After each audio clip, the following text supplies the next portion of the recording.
Hello everyone, welcome to today's episode where we will together explore a mysterious and spine-chilling criminal case that took place out on the vast ocean. This incident occurred on the high seas aboard the M.H. Mong, and the story we're about to uncover revolves around the fishing vessel Pescama and the terrifying events that transpired on it back in the year 1996.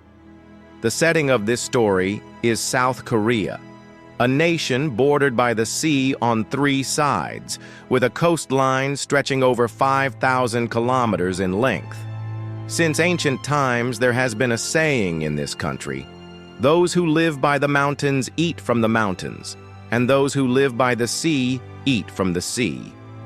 The fishing industry has long been a critical source of income for South Korea, deeply rooted in its history and economy. Because of the country's close proximity to the sea, the people of South Korea have developed a unique culinary culture centered around seafood, leading to an immense demand for marine products. However, continuous overfishing, combined with environmental changes in the ocean, has gradually depleted the near-shore fishery resources of South Korea. As a result, many fishing companies have had to shift their focus to far-off waters, venturing into more distant and remote seas to sustain their operations. But fishing in these far-off regions is far from simple. On these long journeys at sea, the ship becomes both a workplace and a living space for the crew. The sailors not only have to face the harsh and unpredictable challenges of the ocean, but also endure tests of human nature that are hard for ordinary people to even imagine. The rapid development of South Korea's deep-sea fishing industry created a significant gap in manpower. To address this shortage, many foreign workers were recruited to fill the void and keep the industry running. In 1996, a deep-sea fishing vessel departed from South Korea, heading toward a remote region of the ocean to carry out its mission. But no one could have predicted that a horrifying tragedy was about to unfold on this ship, an event that would later be known as the PK3 case. The Pescama was a sizable vessel, measuring 50 meters in length and 8 meters in height, with a total capacity of 254 tons. It was designed with 3 distinct decks to accommodate the needs of the crew and the fishing operations. The lowest deck housed the engine room and the storage area for the fish catch.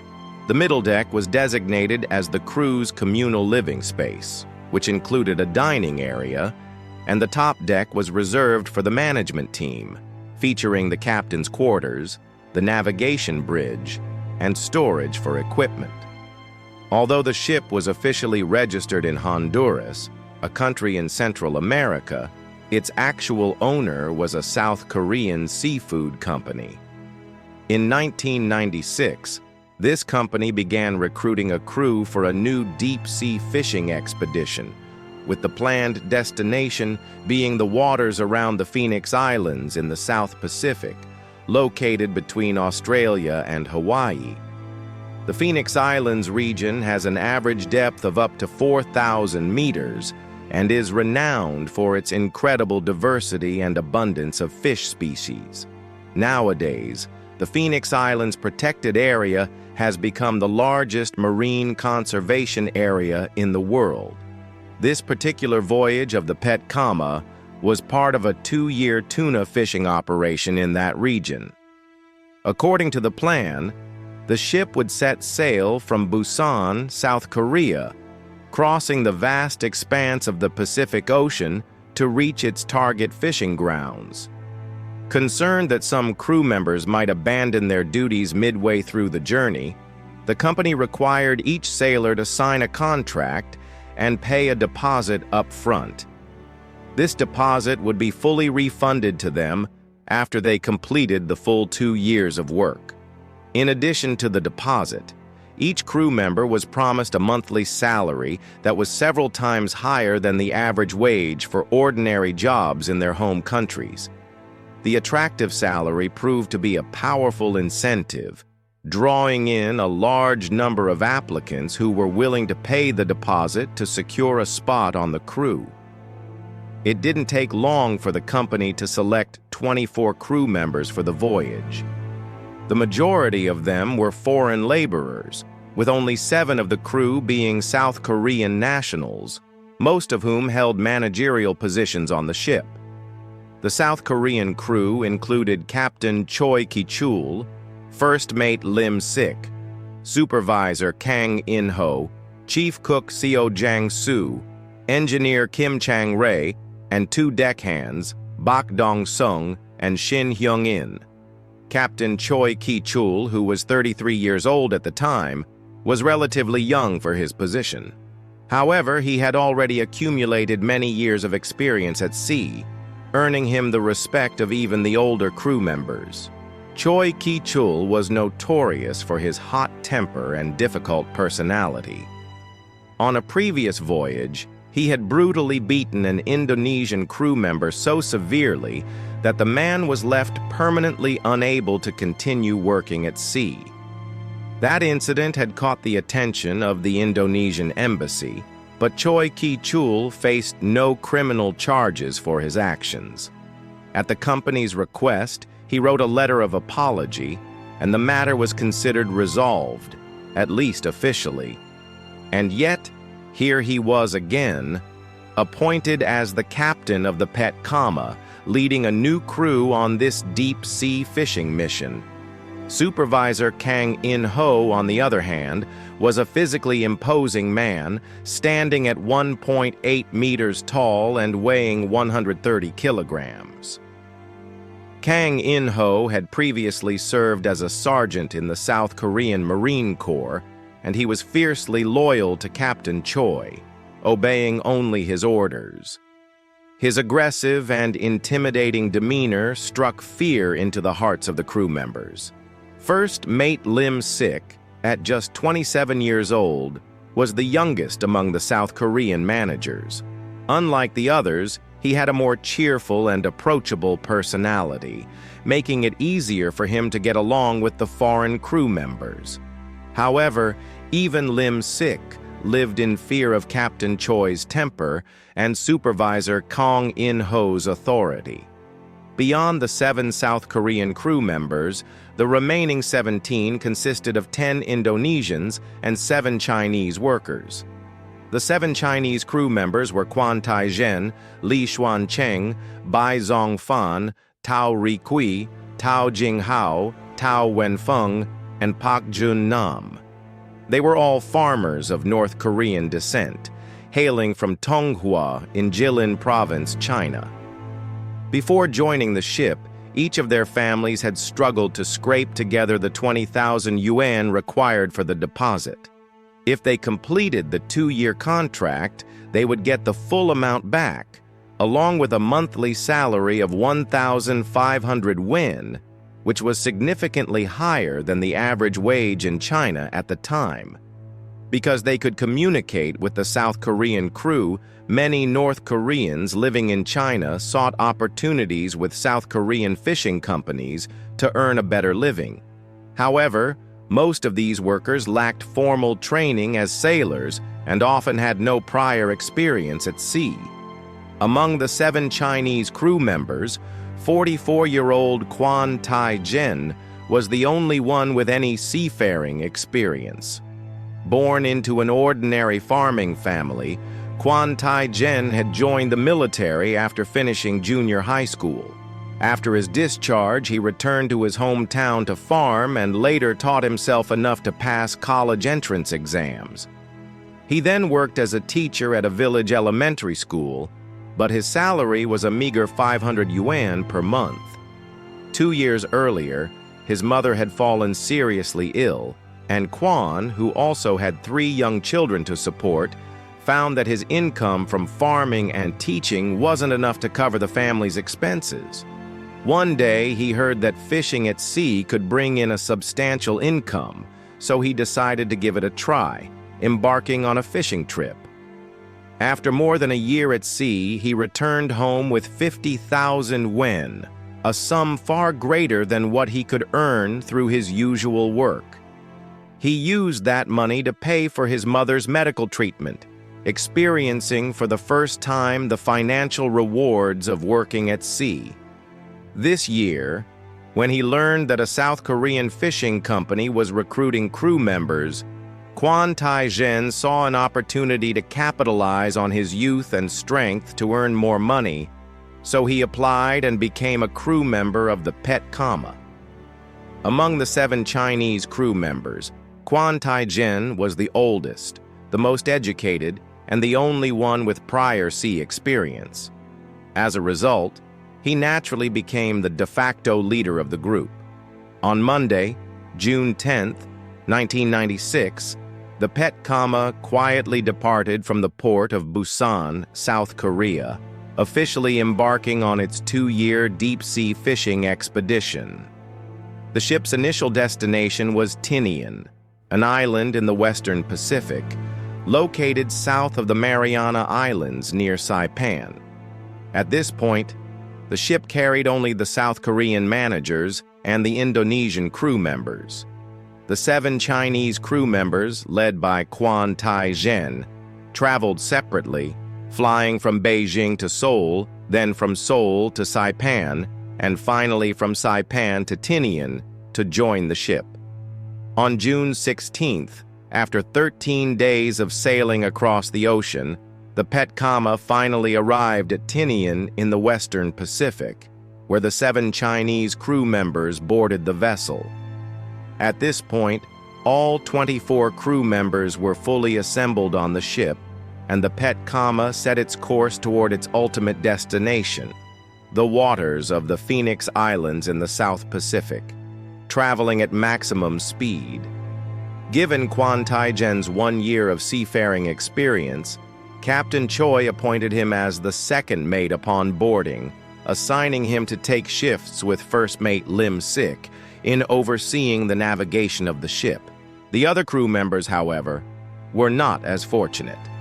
Having never experienced the rough conditions of the sea before, most of them were overwhelmed by severe seasickness the very next morning, vomiting uncontrollably as the ship rocked on the waves. Despite their condition, Captain Choi Ki-chul and Supervisor Kang In-ho showed no compassion, immediately forcing them to begin training on how to tie fishing lines. The training, however, was far from proper instruction. It was more accurate to say that the crew was left to figure things out on their own. All the foreign crew members were ordered to line up and practice tying the lines, while the South Korean managers walked back and forth behind them, closely monitoring their progress. These foreign crew members coming from China and Indonesia had received almost no formal training beforehand. On top of that, their bodies were already weakened by seasickness and constant vomiting, which made their movements slow and clumsy. Supervisor Kang In-ho was deeply dissatisfied with their performance, and he began shouting at them loudly, even kicking them in the backside one by one to express his frustration. The foreign crew members, though physically frail and inwardly furious, saw Kang's imposing physique and chose to remain silent, enduring the abuse with their heads bowed as they continued their work. Seeing their submissive reaction, Kang In-ho suddenly changed his demeanor. No longer stern and intimidating, he turned to Li Xuancheng, a Chinese crew member who was working nearby, and asked in a seemingly casual tone, "Do you have any kids?" The crew had only been on the ship for a short time and hadn't yet gotten to know each other well. Thinking Kong was trying to make small talk and build rapport, Li Xuancheng answered honestly, "My wife just got pregnant." Kang In-ho let out a mocking sneer and, with a sly expression on his face, asked, "So, where did your kid come from?" Li Xuancheng, not understanding the hidden meaning behind Kang's question, replied, "Of course, from my wife's womb." Kang In-ho stepped closer, patted Li Xuancheng on the head in a condescending manner, and laughed as he said, "What? Not from the butt of your pet dog? Li Xuancheng was completely taken aback by this humiliating remark. He hadn't expected Kang to publicly shame him in front of everyone like this, and for a moment, he was at a loss for how to respond. Scenes like this played out repeatedly throughout the day on the ship. Almost all of the foreign crew members were verbally insulted by Supervisor Kang In-ho at some point. Many of them assumed that Kang's harsh treatment stemmed from their failure to tie the fishing lines to his satisfaction, so they didn't dare to resist or speak up.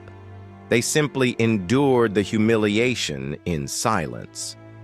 What they didn't realize was that, in the eyes of the South Korean crew, these foreign workers were seen as inferior, people who could be ordered around and mocked at will without consequence. Among the foreign crew, there was a Chinese worker named Tao Wanfeng, who was particularly cunning and quick-witted. After realizing that there was no way to directly oppose the South Korean managers, Tao Wanfeng began to use flattery as a survival tactic. He started praising Captain Choi and Supervisor Kang In-ho, calling them extraordinary leaders in an attempt to ingratiate himself with the management and avoid further humiliation. On June 18th, the third day since the Chinese crew had boarded the ship, the crew continued their practice of tying fishing lines on the deck. Supervisor Kang In-ho still felt that their progress was far too slow, and his frustration boiled over. That day, he didn't limit himself to verbal insults. He began physically assaulting the crew, punching them in the neck and back. He even took a fishing line and struck Bai Zongfan, a Chinese crew member, on the head with it. That same day, it seemed the South Korean crew had pushed the foreign crew's tolerance to a new limit. The next day, June 19th, the fourth day on the ship, the training on tying fishing lines continued as usual. And so did the violence from Supervisor Kang In-ho. While inspecting their work, Kang noticed that an Indonesian crew member named Norman had tied a fishing line too loosely, which infuriated him. In a fit of rage, Kang grabbed the fishing line and whipped Norman across the face several times, causing his eyes to swell up almost immediately. In just 4 short days, nearly every foreign crew member on the Pescama had experienced Kang In-ho's fists, everyone except Quan Tai-jen.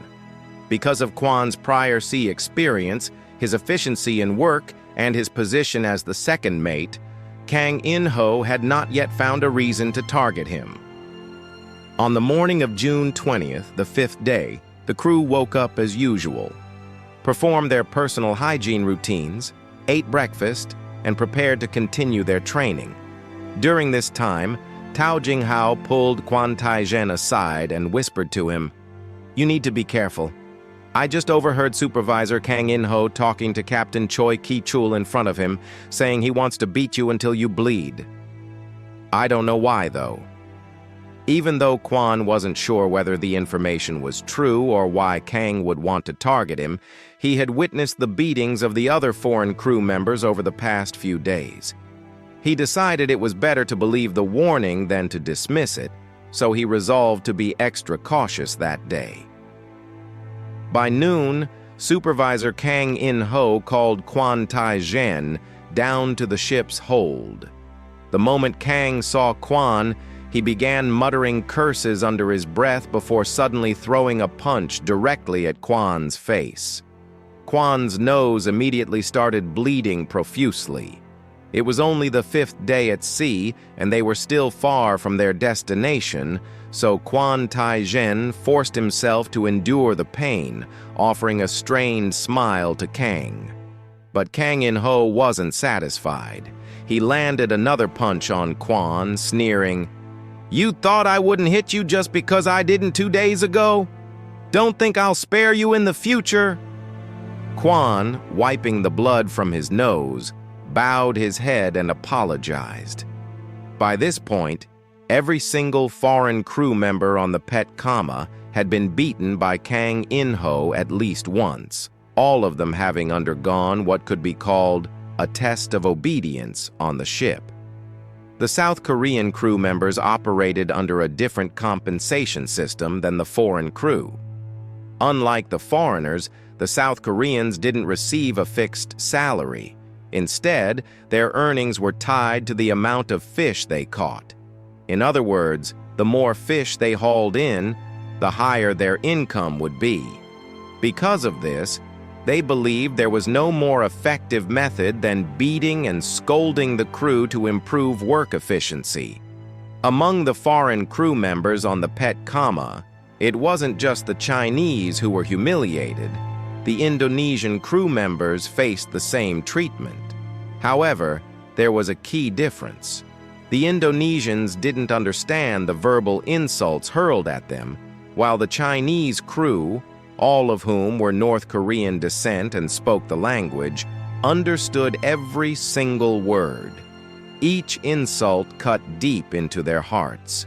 In the days that followed, the South Korean crew not only continued their verbal abuse and physical beatings, but escalated the violence even further, pushing tensions to a breaking point.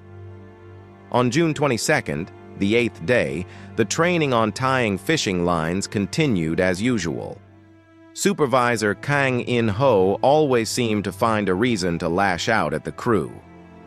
That day, he noticed that Bai Zhongfan, a Chinese crew member, had miscounted the number of fishing lines in a bundle. Without hesitation, Kang punched Bai directly in the head. It had only been 2 days since Bai had been whipped with a fishing line, and this time, the blow was so severe that he immediately collapsed to the floor.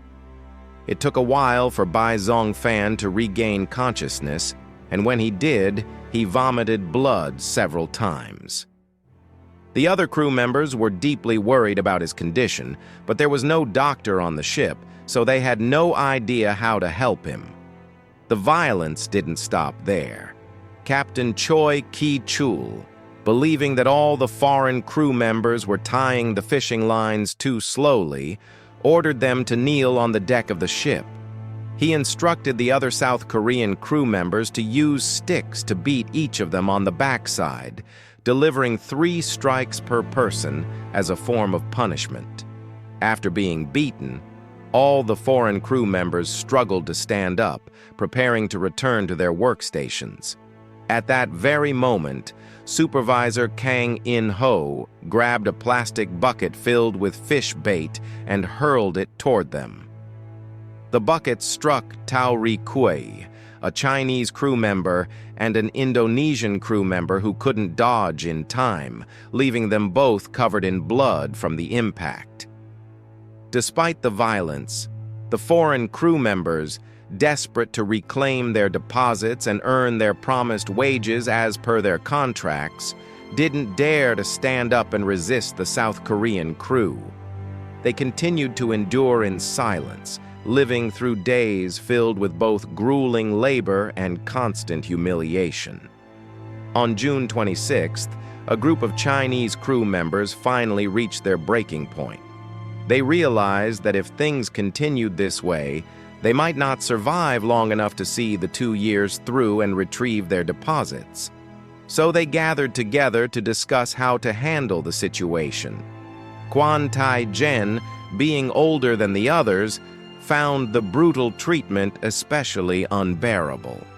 In his previous sea voyage, he had also witnessed violence from South Korean managers, but nothing as ruthless as what he was experiencing this time. On the ship, everything operated under the captain's rules. The crew decided they needed to speak directly with Captain Choi, but Choi Ki-chul was known for his volatile temper. Any crew member who approached him risked being beaten. They worried that if their attempt to negotiate failed, it might provoke the captain's anger, leading to even harsher beatings. To avoid this, the Chinese crew members wrote a letter in which they promised to work diligently and complete their tasks well, while also expressing their hope that Captain Choi and Supervisor Kang In-ho would stop beating them. Among the 7 South Korean crew members, there was one who had never laid a hand on anyone, First Mate Lim Sik. Lim Sik had a relatively good relationship with the foreign crew members, so the Chinese crew entrusted him with the letter, asking him to deliver it to the captain on their behalf. However, Lim Sik was also terrified of Captain Choi's fiery temper, so he didn't dare deliver the letter immediately. He decided to wait a few days until the captain was in a better mood before handing it over. Days passed, and on the early morning of June 27th, the 12th day since the Chinese crew had boarded, at 5 a.m., while the sky was still dim, Supervisor Kang In-ho woke the foreign crew members, ordering them onto the deck to begin preparing the fishing lines. They were using a long-line fishing method, a common technique for catching tuna in the South Pacific. The long line stretched for dozens of kilometers, consisting of a main line with numerous smaller branch lines attached at regular intervals, each fitted with a hook. In total, the line had around 2,500 hooks, and the crew had to bait each hook individually before casting the line into the sea, a process that was incredibly time-consuming and labor-intensive. While they worked, Captain Choi Ki-chul and Supervisor Kang In-ho constantly patrolled the area, closely supervising their progress. Kang noticed that Tao Jing-hao was baiting the hooks too slowly, and he immediately began berating him without stopping. Kang then picked up a stick and struck Tao Jing-hao on the head twice, causing his head and ears to bleed. Tao Jing-hao didn't dare stop working for fear of further beatings.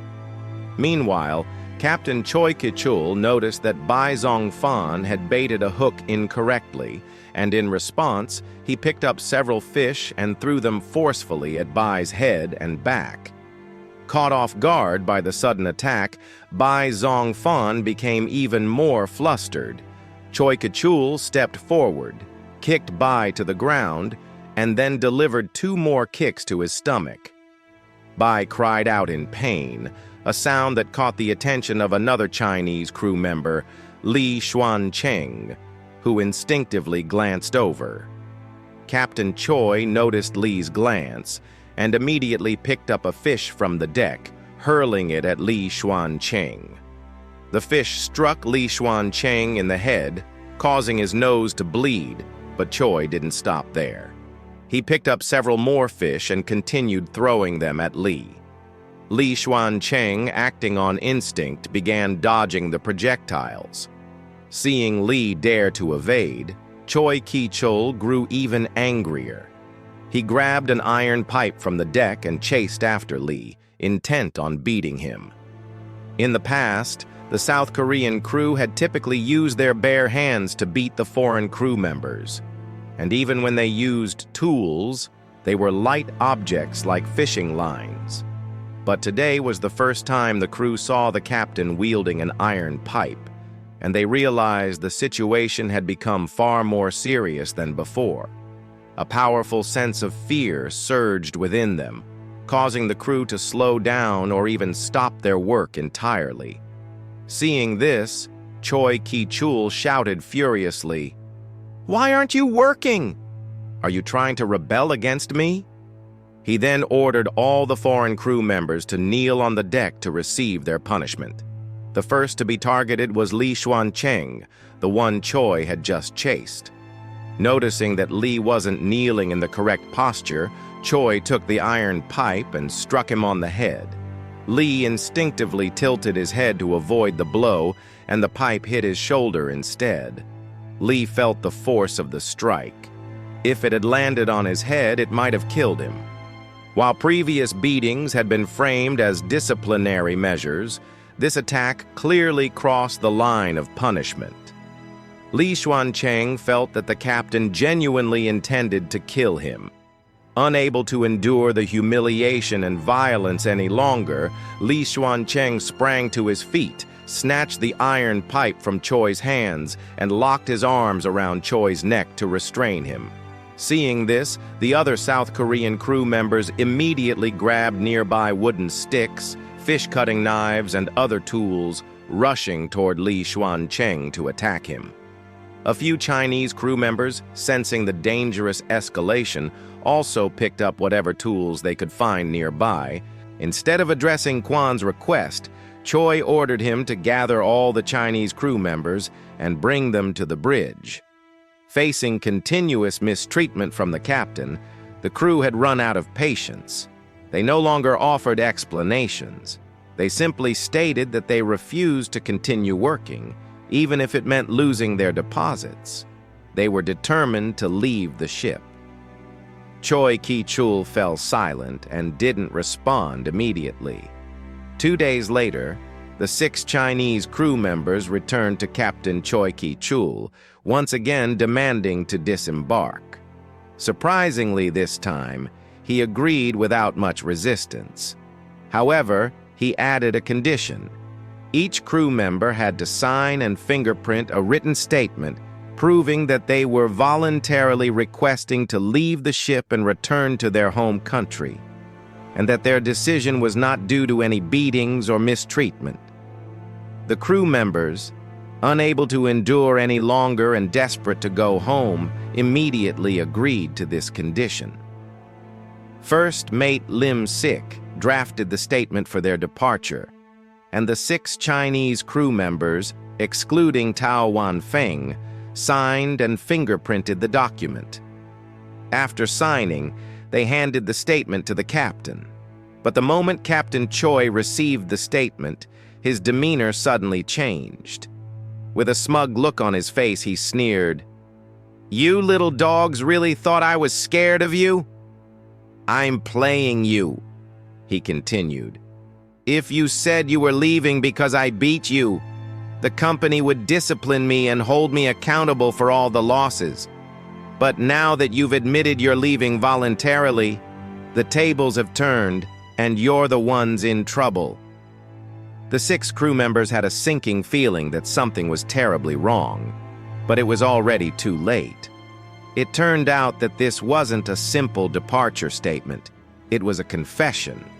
The document claimed that the 6 Chinese crew members had disobeyed the orders of the captain and supervisor Kang In-ho, refused to work, armed themselves with weapons, attacked the captain, and even intended to kill him. As a result, the captain had decided to force them off the ship. Captain Choi went on to tell them that the ship was approaching Samoa, and he only needed to use this confession as evidence to report them to the police. The 6 of them would be thrown into a Samoan prison. Samoa, located in the South Pacific, was known as a prime tuna fishing ground, one of the key destinations for this voyage. A place once seen as a land of promise for resources was now about to become their prison.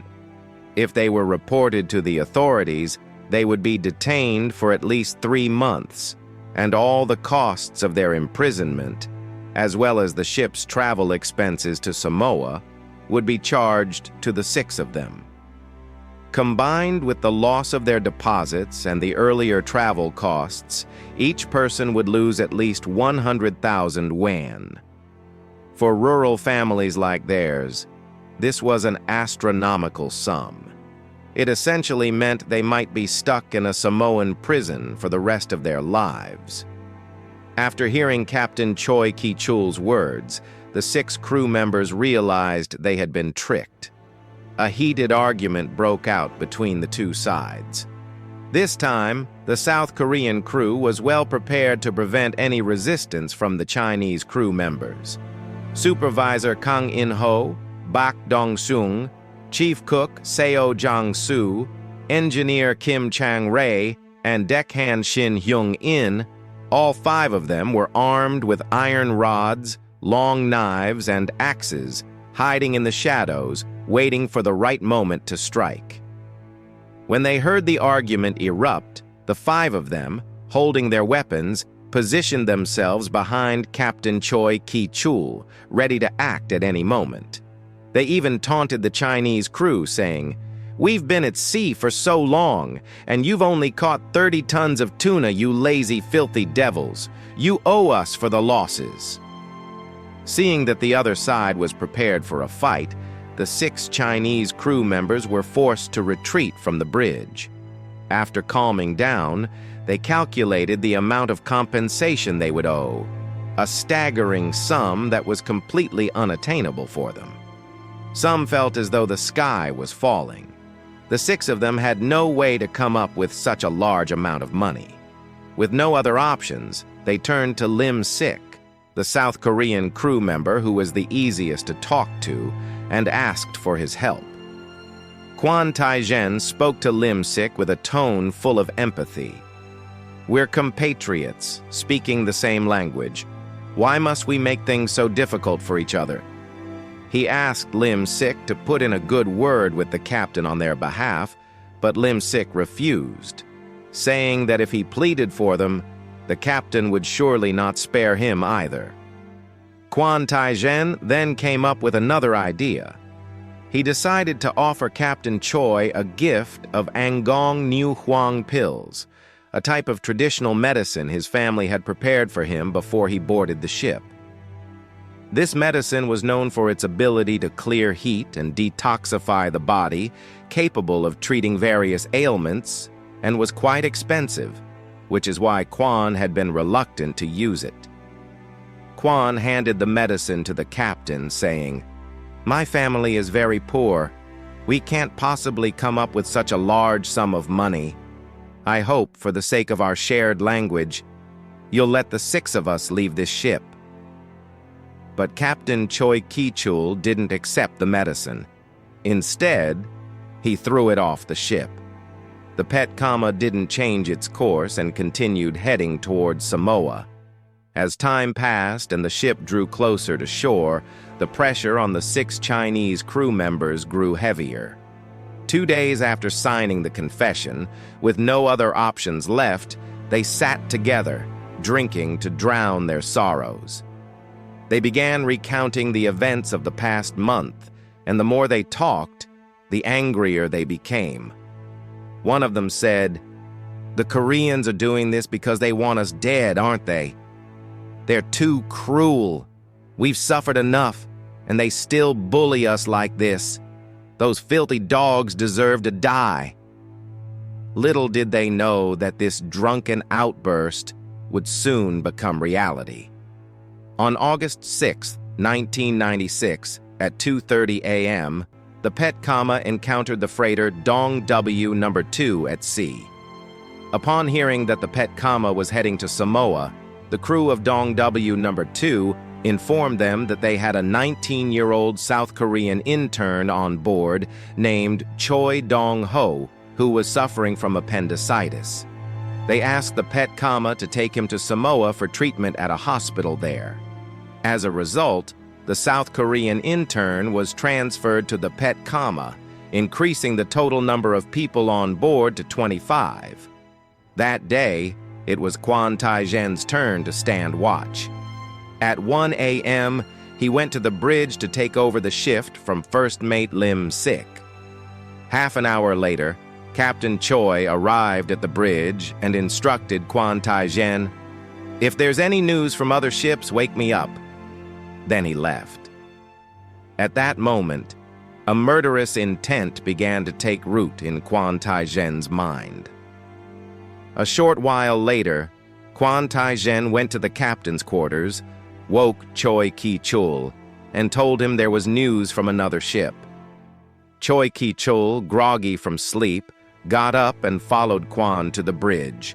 Before he could even pick up the radio, he was ambushed by Li Xuan-cheng, Tao Jinghao, and Bai Zongfan, who had been lying in wait. They stabbed Choi Ki-chul with knives.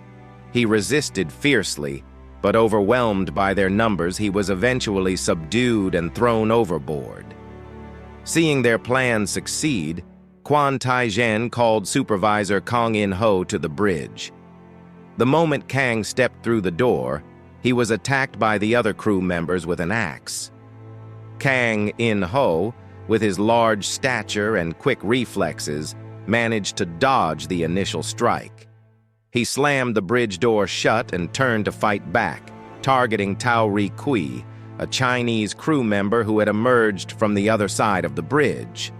Tao Jing-hao and Pak Jun-nam opened the bridge door from behind, joining forces to kill Kang In-ho and throw his body into the sea. It was clear they had devised a method to eliminate the South Korean crew members. However, at this point, Kwon Tae-gen spoke up, saying, "Lim Sik never beat us. He treated us better than the others. Plus, he knows how to navigate the ship. If we kill him, there'll be no one left to steer. We can't kill Lim Sik." The others agreed with this reasoning, so they spared Lim Sik for the time being, locking him in the galley. Next, Bak Dong-sung, Chief Cook Seo Jong-soo, Engineer Kim Chang-rae, and Deckhand Shin Hyung-in, all the remaining South Korean crew members, were killed and thrown into the sea. By the time they finished these gruesome acts, dawn had broken. The Chinese crew members who had relied on alcohol to muster the courage for these killings now began to sober up. With clearer heads, they had to decide what to do next. On the ship, besides the 6 of them, there were still 9 Indonesian crew members, 1 South Korean crew member, Lim Sik, and 1 Chinese crew member, Tao Wan Feng, along with the South Korean intern who had been brought aboard temporarily. During the night's massacre of the South Korean crew, the commotion had woken 3 Indonesian crew members. They emerged from their quarters and witnessed the 6 Chinese crew members committing the murders. But afterward, the 3 Indonesians were quickly subdued. The 6 Chinese crew members debated how to deal with them. Some suggested throwing all 3 Indonesians overboard, but Kwon Tae-gen disagreed. Another proposed that the 3 Indonesians be forced to kill a South Korean, making them accomplices. Kwon Tae-gen, unwilling to kill Lim Sik, decided instead to have the 3 Indonesians throw Choi Dong-ho, the South Korean intern who had been brought aboard for appendicitis treatment, overboard. After completing this act, they still weren't at ease. Worrying that the 3 Indonesians and Tao Wan Feng, the Chinese crew member who had betrayed them, wouldn't side with them. To address this, Kwon Tae-gen came up with a plan. At 7 a.m., with the sun now high in the sky, Kwon Tae-gen ordered the 3 Indonesians and Tao Wan Feng to go to the cold storage hold to retrieve a net. Once the 4 of them entered the hold, they heard a loud bang. The door slammed shut and was locked from the outside. The 4 were trapped inside the cold storage, where the temperature could drop as low as -45 degrees Celsius. However, due to a malfunction in the cooling system, the temperature only hovered around 0 degrees Celsius. The 4 trapped individuals began pounding on the door, begging to be let out. 4 days later, in the evening, Kwon Tae-gen came to check on their condition. Tao Wan Feng, through a small gap in the door, pleaded with Kwon to spare his life, saying he would do anything, even kill the Indonesians, if it meant he could live. But Kwon Tae-gen remained unmoved. The next day, Tao Wan Feng and the 3 Indonesians were also thrown overboard. By this point, 11 people had lost their lives. 6 South Korean managers, 1 South Korean intern, 3 Indonesians, and 1 Chinese crew member. Only 13 people remained on the ship. The 6 Chinese crew members led by Kwon Tae-gen and 7 Indonesians. The Chinese crew members had officially taken control of the Pescama, but they knew that returning now would almost certainly mean facing the death penalty. After discussion and deliberation, the 6 decided to illegally cross the border into Japan. They ordered Lim Sik, the only remaining South Korean crew member who was still alive, to change the ship's course toward Japan. To avoid any potential complications, Kwon Tae-jin destroyed all communication equipment on the ship, ensuring no one could secretly contact the outside world. Time passed, and on August 20th, Lim Sik noticed that the 6 Chinese crew members were secretly building 2 small boats using materials from the ship's deck. The boats, however, could only hold 6 people. Lim Sik suspected they planned to kill everyone else on board to erase all evidence of their crimes.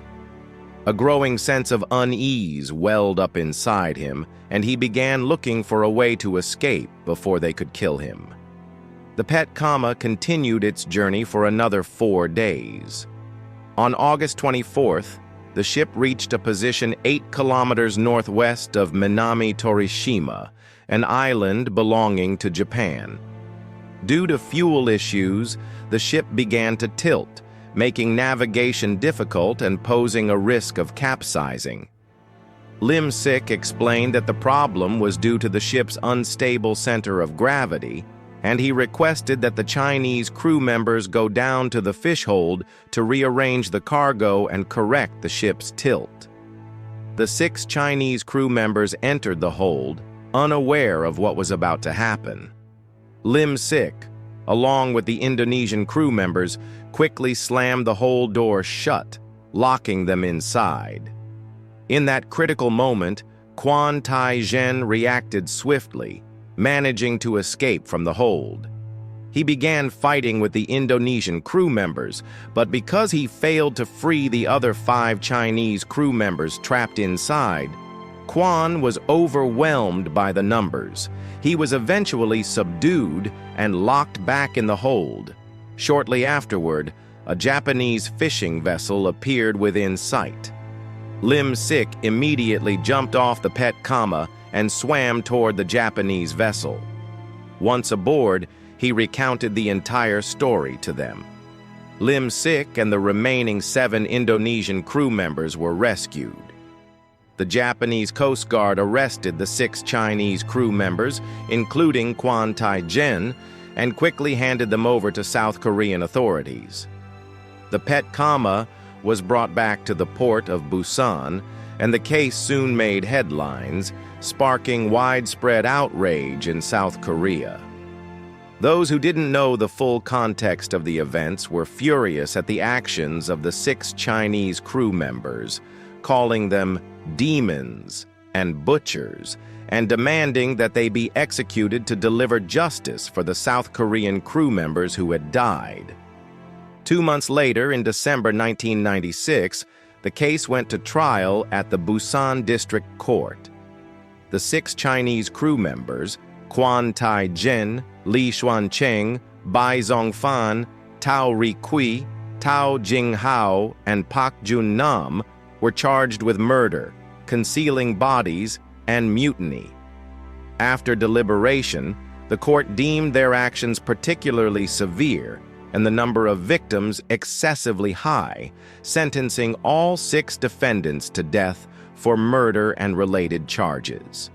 The 6 were dissatisfied with the verdict and filed an appeal.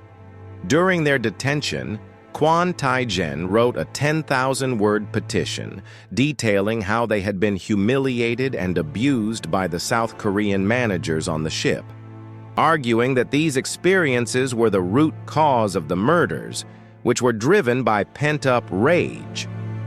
He also stated that after killing the South Korean crew, they had no intention of harming other innocent people, and he expressed no regret for sparing Lim Sik's life.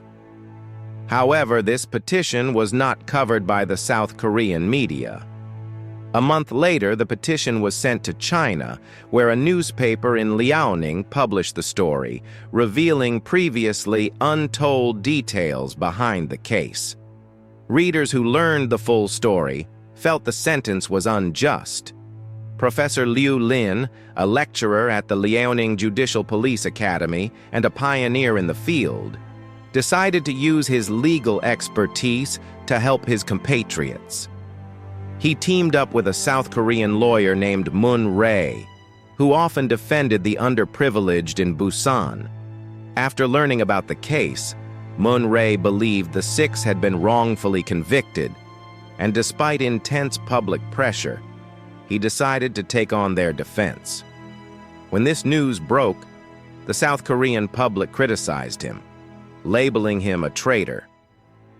In February 1997, the appeal hearing took place at the Busan High Court. During the trial, Moon Rae vigorously defended the six defendants, presenting evidence of the South Korean crew's history of violence. He also pointed out that the six defendants had acted out of rage after enduring unfair treatment, arguing that every human being has the right to live with dignity. Moon Rae's defense, along with efforts from other lawyers, proved effective. The appellate court upheld the death sentence for Kwon Tae-jin, the mastermind, but reduced the sentences of the other 5 to life imprisonment. This case also led many South Koreans to view Moon Rae as a traitor for defending the murderers. 3 months later, the defense team filed another appeal, but South Korea's Supreme Court rejected it, upholding the appellate court's ruling. Later, during President Kim Dae-jung's administration, Kwon Tae-jin's death sentence was commuted to life imprisonment. With that, the Pescama case officially came to a close, and all those involved were brought to justice by the law. Following this incident, many South Korean fishing companies, fearing a repeat of such a tragedy, began hiring workers from countries like Vietnam, Laos, and others. However, violence on fishing vessels did not come to an end. More and more similar incidents emerged, drawing public attention to the real issue of violence in the deep-sea fishing industry, and even in other maritime activities. It seems this problem persists to this day. So what lessons can we take away from this story? First and foremost, it's a strong condemnation of violence in any form. Violence is never a solution. It only breeds more suffering and hatred. Second, it highlights the critical importance of protecting human rights, especially for those who are vulnerable and easily exploited. Finally, it serves as a reminder of our individual responsibility to fight for justice and fairness. Don't remain silent in the face of injustice. Speak out, take action, and defend the values of humanity. Only when we stand together can we ensure that tragedies like the Pescama case never happen again. That concludes today's video. We'll see you in the next one. Goodbye.